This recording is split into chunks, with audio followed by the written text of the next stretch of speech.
अंधेरी रात थी। तेज हवाओं के साथ बारिश की बूंदें किसी रहस्यमयी संगीत की तरह धरती पर गिर रही थीं। राजन अपने दोस्तों के साथ एक सुनसान इलाके में ट्रैकिंग के लिए गया था। गांव के बुजुर्गों ने उन्हें उस जंगल में जाने से मना किया था, लेकिन दोस्तों की जिद के आगे राजन ने अपनी चिंता को नजरअंदाज कर दिया। इस जंगल में मत जाना, एक बूढ़े आदमी ने चेतावनी दी थी। कहते हैं कि वहां कोई आत्मा रहती है, जो भी गया वापस नहीं आया। राजन और उसके दोस्त हंसते हुए निकल पड़े। ये तो बस डराने की बातें हैं, उन्होंने कहा।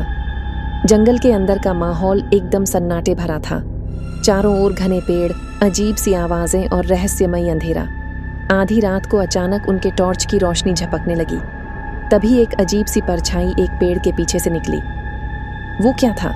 रिया, राजन की दोस्त, कांपते हुए बोली। शायद जानवर होगा, राजन ने कहा, लेकिन उसकी आवाज में भी डर झलक रहा था। वे आगे बढ़ने लगे, लेकिन हर कदम के साथ परछाइयां और तेजी से नजदीक आती लग रही थीं। अचानक उनके सामने एक टूटी फूटी हवेली दिखाई दी। यहां रुकना ठीक रहेगा, विनय ने कहा। हवेली अंदर से और भी डरावनी थी। दीवारों पर पुराने खून के धब्बे, टूटे हुए फर्नीचर और कोने में रखी एक पुरानी घड़ी। जैसे ही घड़ी ने 12 बजाए, दरवाजे अपने आप बंद हो गए।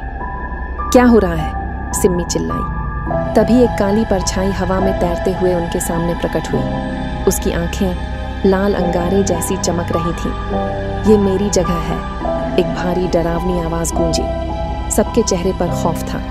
परछाई ने अचानक हवा में हाथ उठाया और हवेली की दीवारें हिलने लगीं। राजन ने जल्दी से अपने बैग से माचिस निकाली और पास में पड़े लकड़ी के टुकड़े को आग लगा दी।